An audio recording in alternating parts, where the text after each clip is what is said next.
We're live.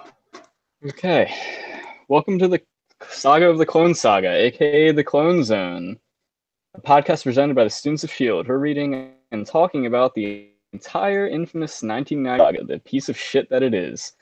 I'm Billy. I'm Matt. I'm Vincent. I'm Mike, and I just want to start off with, Billy, it's their first appearance in 2 episodes. I would have read that a little bit more enthusiastically. You were sorely missed the last 2 episodes. Yeah, I mean, is it really a bad thing to miss this, though? I mean, I was looking forward to you basically being a dog in the apartment for the next 2 weeks, so I'm unhappy. That didn't happen. All right, who's our sponsor this week? Our sponsor this week is this Earthworm Jim lunchbox. That's awesome. Thank you, Jim. Earthworm Jim. Yes. Earthworm Jim was created by... Oh, God, now you're going to get him on a 20-minute tangent. Oh, shit. His name is like T.A. Naples or something. He has a weird like acronym name that he goes by or something like that. And he's a cartoonist on the side and does like Kickstarter, like OGNs, like every 2 years or something. And he's like somewhat conservative. So like every year he'll just say like something totally random on Twitter, and then like the entire comics community, who he's not really that connected to, will just like put him on a stake for a while. It's pretty entertaining. Sounds like a fun career. So this episode, we are covering the Smoke and Mirrors arc, and we're also going to attempt to decipher the complete pointlessness of the Clone Journal one-shot. Yeah, pointless is right.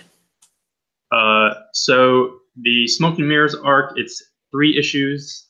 We're starting off in Web of Spider-Man 122, and the cover for this issue, let me grab this real quick, is also the cover of the Clone Saga Epic Volume 2. So what do you guys think about this cover? Is this an iconic cover? I love it. It's amazing. Is it iconic? No. That's kind of neat. Yeah, it's the Ben and Peter. They're not really looking at each other. They're not looking at the Jackal either. And the Jackal, or at least some ghostly image of him, is haunting them.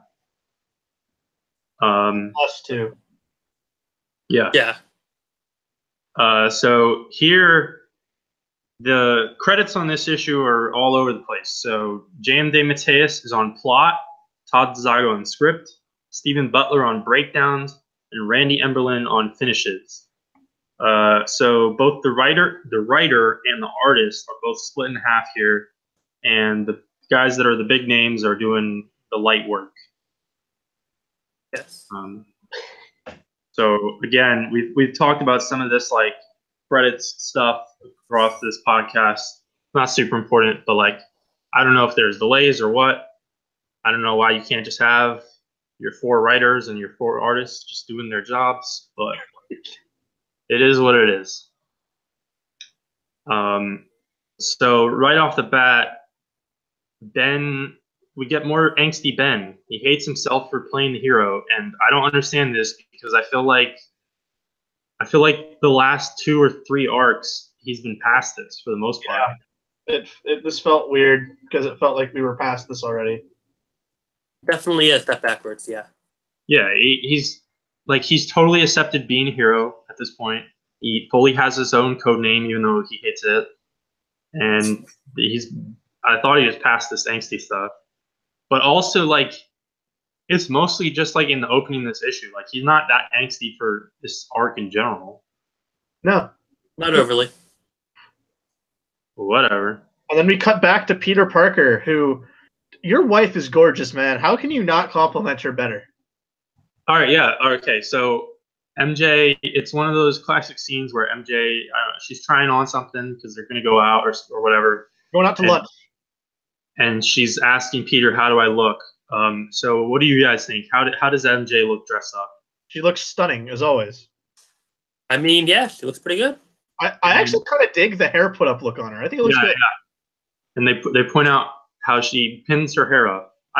I'm kind of iffy on the hair. But It's the '90s. That's definitely a '90s hairstyle. It works. It's fine. I also, dig it. there's some weird decor stuff going on in their apartment. Did you guys catch this? It's like pointless details, Uh-oh. but they have like some weird abstract art on the wall, and also like I think it's the bathroom door because like Pete's in the bathroom right before, and their bathroom door has like a window on it, which like that's a thing sort of, but it has like a Mickey Mouse kind of thing Yeah, on the window. Yeah, that's weird. I don't understand which. And then there's like pop art on the wall. Yeah. Oh, you know what happened? Disney read this issue, and that's why I bought Marvel. They said, they like us and we like them. Spider-Man. Perfect marriage. Who's the CEO of No. Disney right now? It's Iger, right? I think Bob- so. I'm not sure. Bob so- Iger.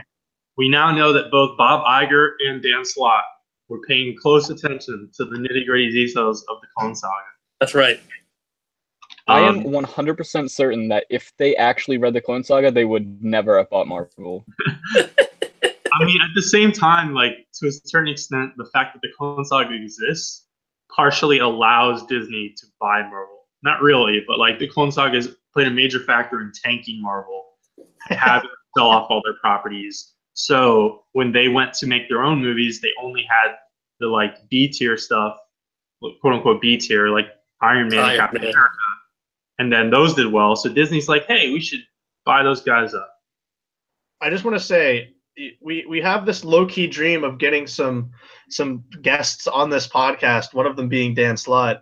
But I really kind of now want Bob Iger on this podcast now. I would love really that. understand his insight. So both Ben and Peter, they're having like dreams and or hallucinations of the Jackal. Who, I guess, I mean, it was bound to happen. The Jackal was going to show up at some point. That was a pretty safe bet. Yeah, but like why these visions are happening is never explained. It's just No, it's not at all. lazy. It's lazy. It's so lazy. They don't make any sense. But they really just the most entertaining villain we love. they really should have just did a quick explanation where like, oh, at some point they were poisoned with some bullshit, so these Right. things awake. And like there kind of is a really light explanation, but it doesn't make sense. They were trying to build up Peter being the clone, and then that was immediately shot down anyways, so it didn't matter at all. Well, that's the thing. Everything goes in circles for like the next few months. Yeah. And that's pretty much the point of these two arcs that we'll be discussing tonight. But then this kissing scene is pretty... It's so awkward. It's so awkward. Pete is kissing his wife and then has a hallucination or memory of kissing Gwen. It's like, I don't know how to react. It would have been 10 times better if he actually said Gwen out loud when they were kissing. I thought he did it first, and then I went back and read it. I'm like, no, he didn't. You're right. It's so weird. But he shakes that off, and then he remembers that they're gonna have a baby or whatever. So he's supposed to be happy, and then he grabs MJ and jumps out of the roof. That can't be good for the kid. Yeah, Do they keep their skylight open all the time or something? I don't understand. No, their skylight's broken. It got broken in the fucking last thing I was in. Oh, It's true. Billy does remember that, and he wasn't even on the last episode. Yeah, okay, and yeah. it's snowed and rained since then, and it snows later in this arc, and there's no damage to their house. I mean, yeah, I forgot that it had been broken, but like that, they should have fixed that quickly. Like at least tarp it up. Did they just like put a tarp up, and then it's like, I don't know if you guys remember what happened to the old Minnesota Metrodome in Minnesota. So they had this huge snowstorm. I forget. And it's an old stadium, and it just collapsed. And just this 200 pounds of snow just falls on the field. That's kind of what I want to happen to Peter Parker's apartment. Just a giant snow collapse just happens on it. So then Ben is trying to track down these memories, which doesn't make sense. And He's tracking memories. I don't. Okay. I can't wait till we get to talk about this fucking door in the middle of the woods. Yeah. Explaining away with bullshit spider sense stuff. And he runs into the Jackal, but it's not the Jackal. It's Jack, a midget version of the Jackal. I like Jack. He's my favorite. Yeah, I like Jack. I was sympathizing for Jack by the end of it. Yeah. The minute Jack showed up, I'm like, Billy's gonna love him, isn't he? And he's using mirrors for illusions, and there's a door in the middle of the woods. Fucking door! There's nothing on the end of it. It's just what is it? It's a door. It's like Narnia. Door. Where else would you keep your multi-dimensional door but in the woods? Like, duh. And then we get a customary bugle scene, and Robbie Robertson knows about the pregnancy. Whoa! You stopped. We didn't talk about the first introduction of the Guardian. Yeah. Oh, he's already here. Yeah, he attacks Ben and Jack. I think Jack had to be voiced by Andy Serkis, and the Guardian is voiced by Lou Ferrigno. Yeah, I'm okay with that. So the Guardian his clothes off. I don't know. I got more of a Rick Moranis vibe from Jack.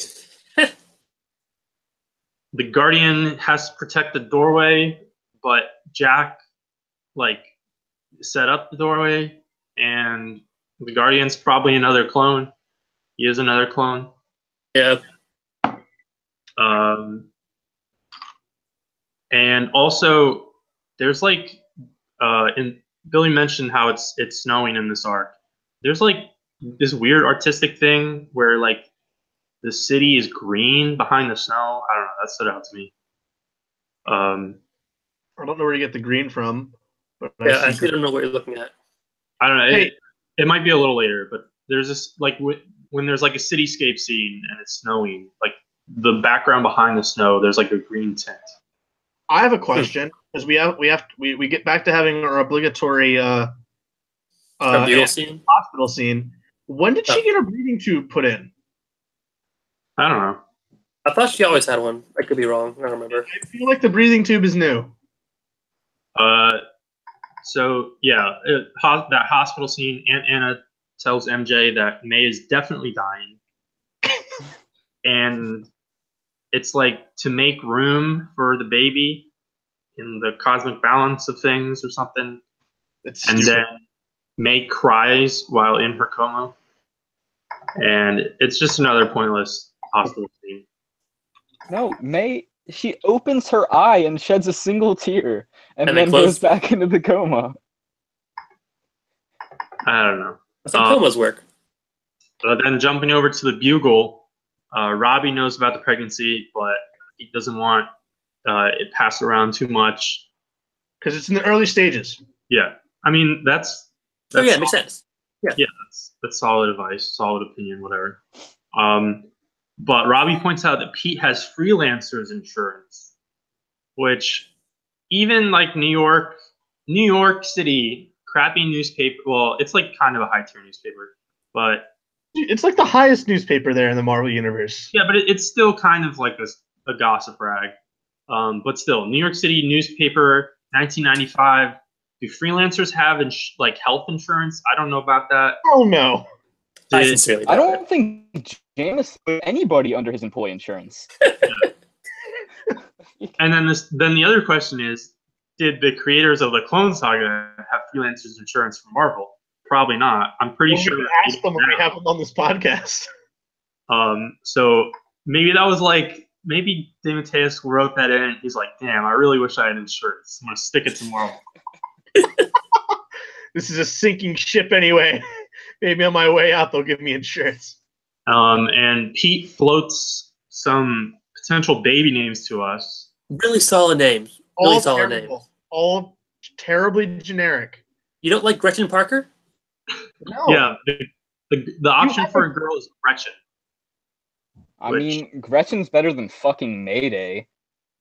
No, Mayday makes perfect sense. May's great. And then Mayday isn't a fucking name. Her name's not Mayday. Her name's not Mayday. It's a nickname. Oh, I don't fucking care. I don't read that shit. you will eventually. Wait, you thought her real name was Mayday? Wait a minute, are you talking about this? It wouldn't surprise me, honestly. Her real name was May. Listen, Billy, I see a bunch of sticky notes behind you on those desks. Why don't you write down one of them that says Mayday's real name's May, you fucking idiot. Did you know Peter Parker has an aunt named May?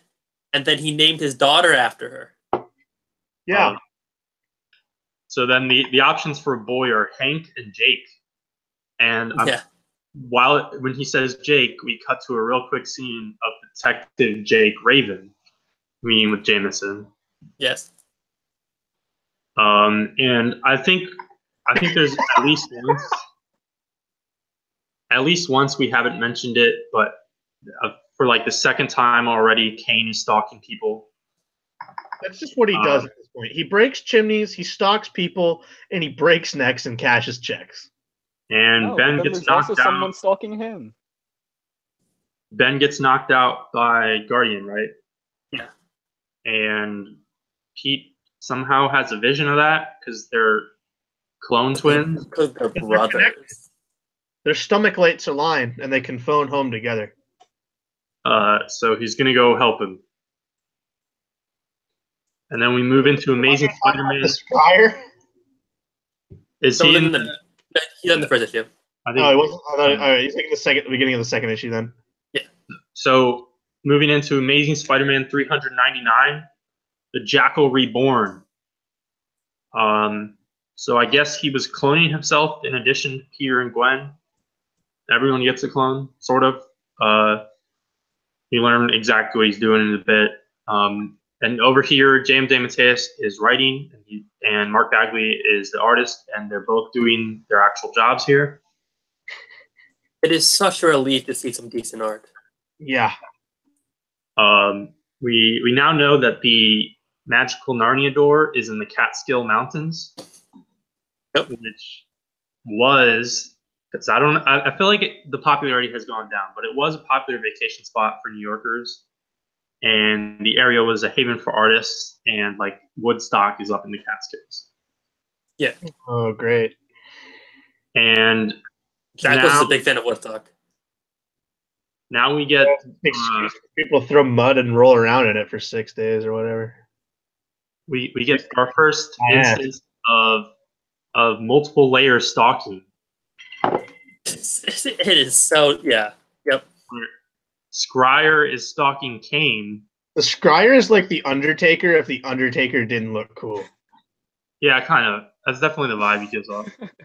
Scryer, we know him from the very beginning of the Clone Saga as Judas Traveler's creepy friend. We have no idea what he does, who he is. Apparently, he knows Kane. And I had lunch with him last week. With Scryer? Yeah. He's got a grandchild now. He's doing really well. All right. He enjoys a good BLT. And we get another scene of Kane just running away when Peter shows up, which I think this is hilarious when this happens. Yeah.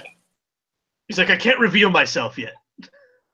But then, like later, when they eventually run into each other, like it's super anticlimactic and doesn't matter. You know what's really, speaking of anticlimactic, you know what's really anticlimactic? The Guardian, because he just has a brain embolism and dies. Yeah. As you do. So Ben and Pete are finally reunited, and I guess this is really the first time that they've actually come face to face since like that first arc. I think it must be, yeah. And Pete shit talks on Ben's costume, as one should. No. It's amazing. He's got the better costume right now. It's literally I can't go far to say that. I like the costume, but it's not better. It's supposed to be a joke. It is a joke. You're a joke. A little bit. Listen, this podcast is a joke. And Clone I like Saga's a joke. Pete explains away how they haven't interacted. He's like, I assumed that Ben was Scarlet Spider, but I didn't feel like getting around to dealing with it. He's like, I knew he must have escaped that blast at Ravencroft, but I didn't really care enough to follow up on it. Yeah, and he asshole. I think the only actual reference is to that really shitty World Trade Center story. It is. That's the only reference. You're exactly right. Because I guess the Ock Mysterio thing, I guess that was a little less clear. So they may not have necessarily known that each other was involved. There was that one other time where they both kind of swung by each other, but really the only opportunity they would have had to run into each other was the World Trade Center event. And Ben takes note that Pete is finally not an asshole, which I don't. He's slightly less of an asshole. He's not fully back to being Peter Parker yet. He's never not an asshole. You want to repeat that? Because I'm pretty sure we only got 2 words of it. He's never not an asshole. And then, did you guys like how they opened the store? I think it's hilarious. With their palm prints? Yeah, but they both have to put their. It's like Lego. But their gloves are on. It reminds me of like Lego Star Wars or like co-op games where it's like you gotta tell your little brother like go over there and we gotta press the switch at the same time. Yeah. But hold on. One of them could have opened that door because they have the same hands. Yeah, that's totally true as well. Well, I guess maybe it has to be 2 right hands or 2 left hands. It's with 2 left hands. And they beat up on Jack again. Yeah, and someone I don't think it's the Jackal yet. Maybe it's Peter. Someone makes a Gone with the Wind reference when talking about Scarlet Spider. It's Jack. It's Jack. That's okay. And yeah, like Mike said, Guardian ambushes them again and then just immediately dies. Yep. And then our Royal Highness is back, gentlemen. Not our Royal Highness. And his genitals are back. Not our Royal Highness, Daddy. Yeah, Daddy's back. The scene where he emerges from his little pod thing and they cover up his dick and balls by having just water drip off of them is one of the most uncomfortable things I've ever seen. Because it forms a waterfall and it's really just like, I don't need to see that. Like, it's not even water. It's like this amniotic fluid. It's gross. His hair's dry. His hair's perfectly just coiffed and like ready to go. It's very nice. So Miles Warren, he didn't clone himself. He genetically re-engineered himself. And now he actually has green skin and fur and looks like a fucking monster. He looks like a guy that goes to raves. Like when he puts on his full fashion, I'm like, what in the state of your clothes, mate? Yeah, what about this leather trench coat? It looks like he stole Blade's outfit. It does, yeah. He raided Blade's wardrobe. It's so bad because in like some of the fight scenes they use like silhouette kind of art, and you see like his zippers dangling in like his like silhouette. It's so cringy. What he's wearing is like you see that in like an ad, and you're like, that coat looks cool. And like maybe you eventually get that coat and you put it on, and it's like never how you think it's going to look. It's like when any guy wears a suit, you think you're going to look like James Bond, but you never look like that. But also, what's funny is that jacket is drawn differently in like every issue. It never looks the same. Yeah. So great job on inconsistency there. Also, like, why is he evil again? I thought they redeemed Warren at the end of that original shit where he like sacrificed himself or something. Well, that Warren was a clone. This is the real Warren. Well, have we gotten that yet? Did they say that? Yeah, he did say that. Okay. But it's like, why reverse the one thing that redeemed like the character though? I don't know. Because the character sucks. Who cares? Let's keep going. There's like, he's evil again, whatever. So you got me there. Jackal is not a fan of Jack's puns, but he's also into alliteration and just spews really shitty references every 3 lines. I prefer the old Jackal where he would just conceal a jetpack in his henchman's coat. That was much better. The Jackal's dialogue throughout this entire thing is unbearable. It's so bad. Also, he says he likes alliteration, and then he says that Scarlet Spider is a stupid name when that is like should be what he likes. Yeah. Also, Kane still hanging out watching. I was waiting for Kane to like drop down and like get involved in this entire thing, and he just spoiler he doesn't at all. So the point of him even being there was kind of moot. So while he's been in his pod turning it into a monster thing, Jackal has been watching Playboy. Yep. And also CNN, so he's up to date on the news. But some sliding timescale stuff, all right? CNN launched in 1980, but the last time we saw the Jackal was in 1975. So depending on how the sliding timescale worked, there was like 5 years where he was like really bored. If I remember anything about the Playboy channel, is that they didn't really show nudity on there. It was just kind of just softcore porn. So I guess he was getting blue-balled for like 10 years. Well, he had Jack and Guardian. I mean, he also has, which we'll get to in a second. Oh yeah. Well, he's got some cloning.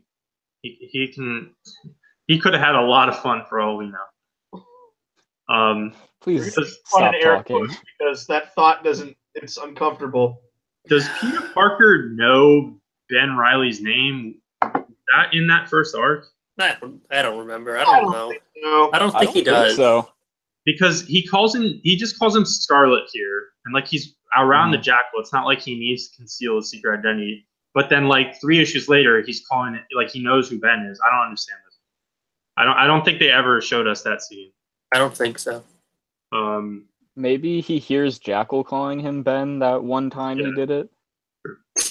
Yeah, maybe. And then speaking of shitty references, the Jackal references he says my two sons as he's making a reference, but what he's really referencing is My Three Sons, which was a sitcom that aired from 1960 to 1972 on ABC and then CBS.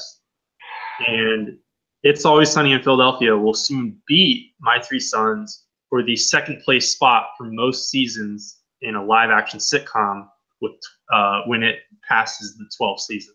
So when it gets to that'll be this year because I'll be on 13.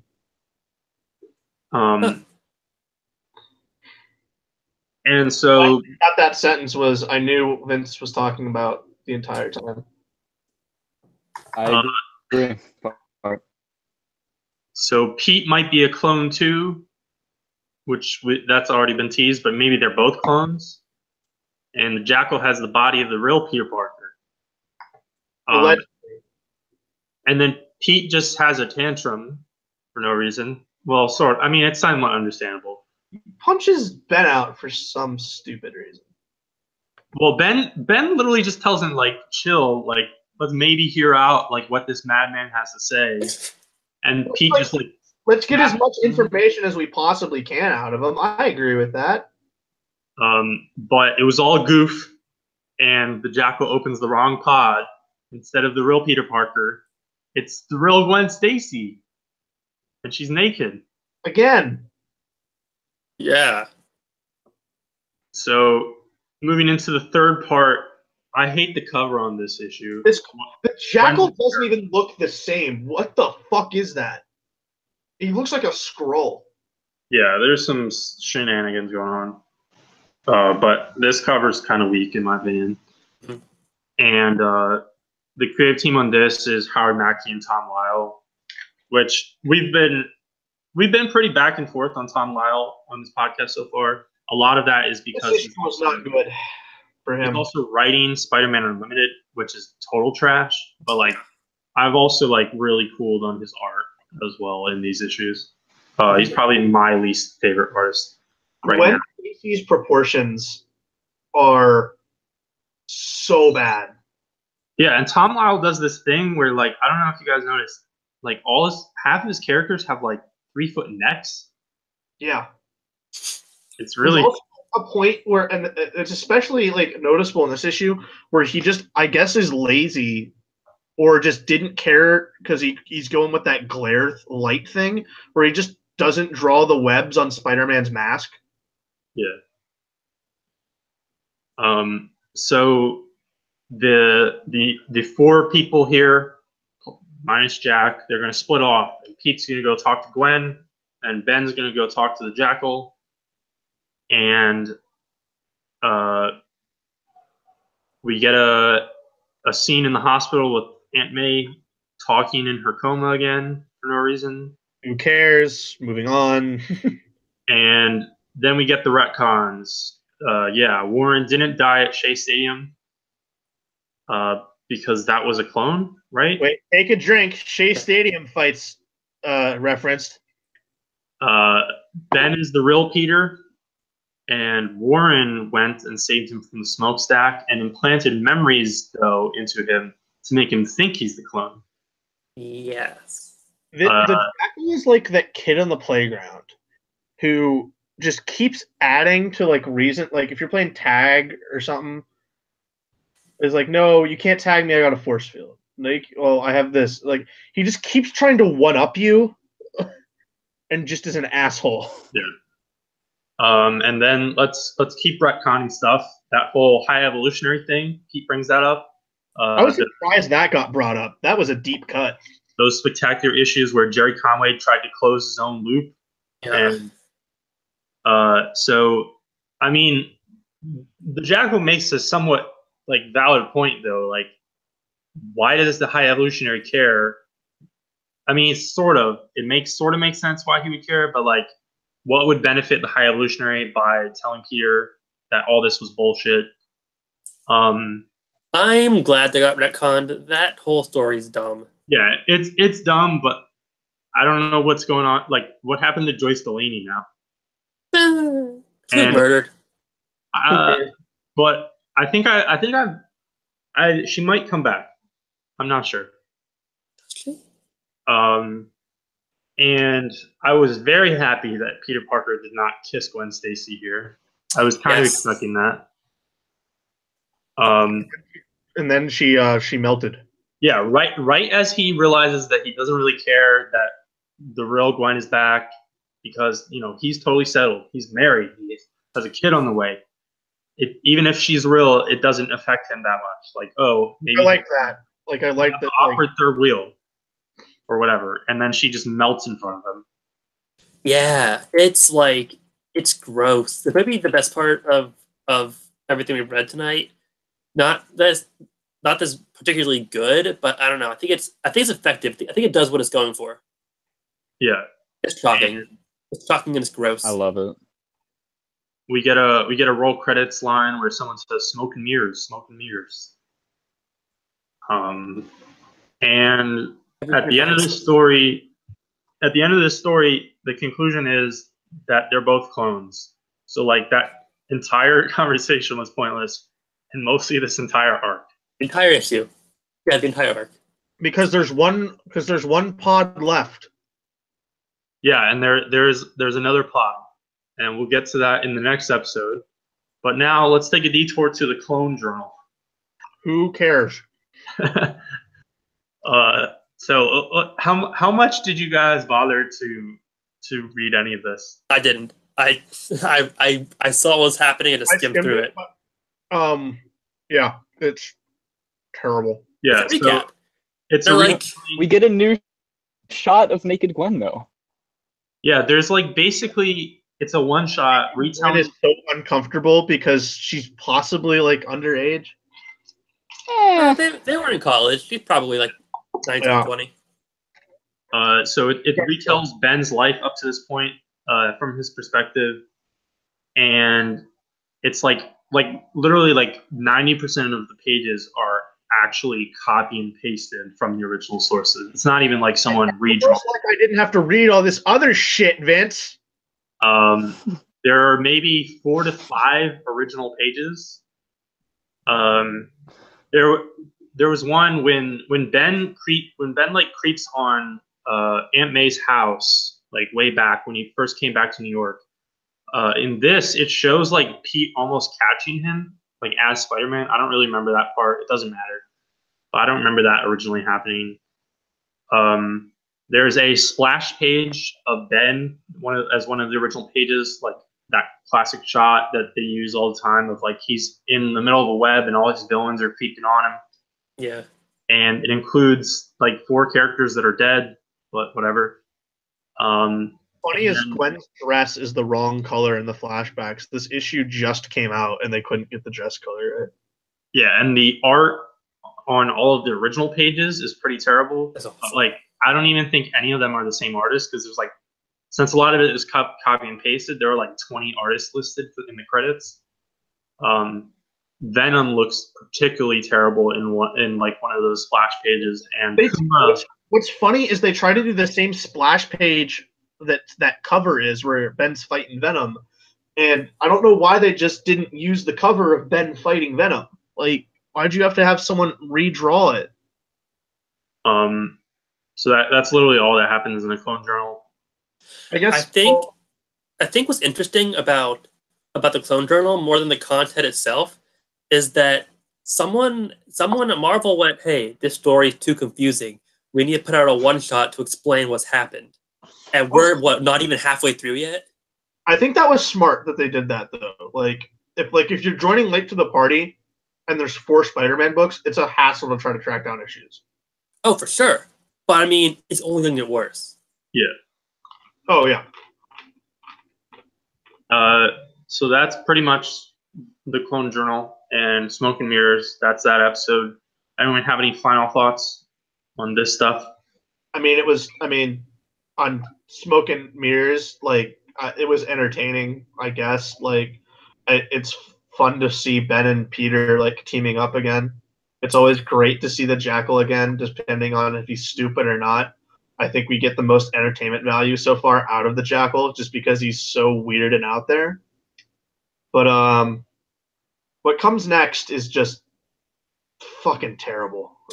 This is, I don't want to say, this is finally what I kind of expected from the Clone Saga. Yeah. You've got the Jackal, you've got clones, it sucks. But I mean, it's better than what we had to read last time. So the next issue we get back to Spectacular Spider-Man, and we talked last time about how Sienkiewicz is now helping with the finishes. Take a look at this cover. Does this look like the art that should be on a Spider-Man book? Well, let's leave that question open-ended. And so, as Mike's saying, next episode we're doing Players and Pawns. Oh, that's right. We're taking a break. Basically continuing the exact same plot. So tune in next time. Thanks for watching.